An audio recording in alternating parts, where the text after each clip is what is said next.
Aujourd'hui, on va créer un terrarium forestier.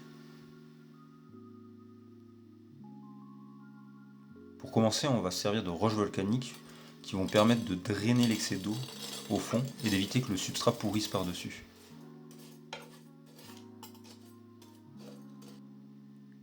Avec une maille fine type moustiquière, on peut mettre par-dessus les cailloux en fond pour éviter que le substrat ne tombe à l'intérieur.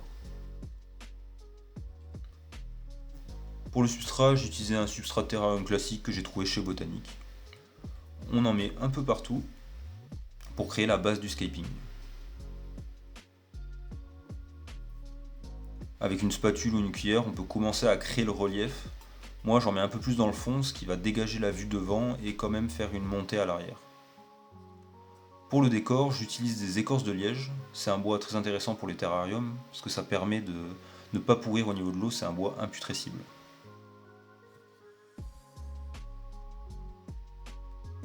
Au niveau du design, ce que j'ai cherché à faire, c'est une espèce de faille au milieu, donc comme un tronc un peu écarté, ce qui va permettre de créer un point de fuite et de placer des plantes au milieu. Maintenant, à l'arrière du terrarium, ce qu'on va faire, c'est qu'on va rajouter du substrat. Ça permettra de bien planter les plantes à l'arrière.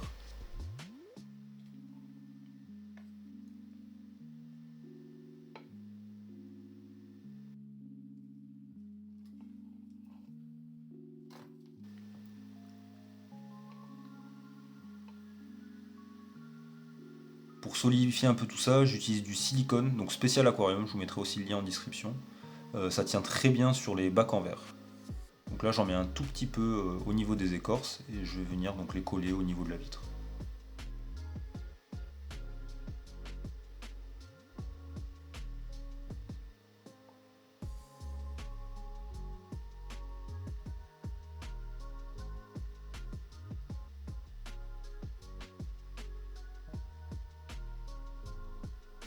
Pour éviter que le silicone ne se voit quand on regarde devant ou dessus, on met un petit peu de substrat, on appuie légèrement avec notre doigt pour que ça vienne coller au niveau du silicone.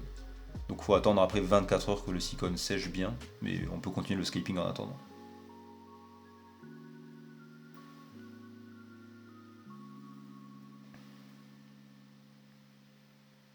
Donc voilà notre base de scaping, on rajoute un petit peu de substrat là où on veut planter les plantes. Pour éviter que les deux morceaux de liège ne se collent, j'ai rajouté un petit bout de caillou en attendant que ça sèche. Maintenant, on va commencer à placer les roches. Donc c'est des roches que j'ai trouvées dans la nature, par terre, en forêt, vous pouvez aller. Donc voilà, j'essaye plusieurs variations pour voir comment ça pourrait aller bien avec le design. Au final, après quelques tests, j'arrive avec ce design. Je suis plutôt content de moi, je trouve que ça rend assez bien.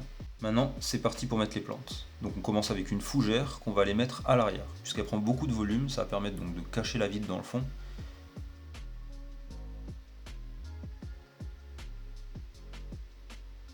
On essaie de bien rentrer les plantes dans le substrat.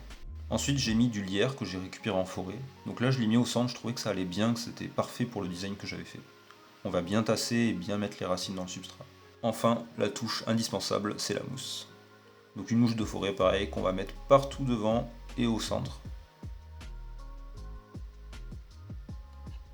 Et au final, ça va donner ça quand on a tout recouvert.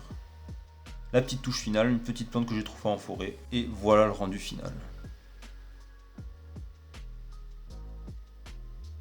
Une dernière petite touche, ça va être des petits insectes qui vont permettre de manger les moisissures et d'éviter que le substrat pourrisse. Donc on les appelle des collimboles ou des springtails en anglais.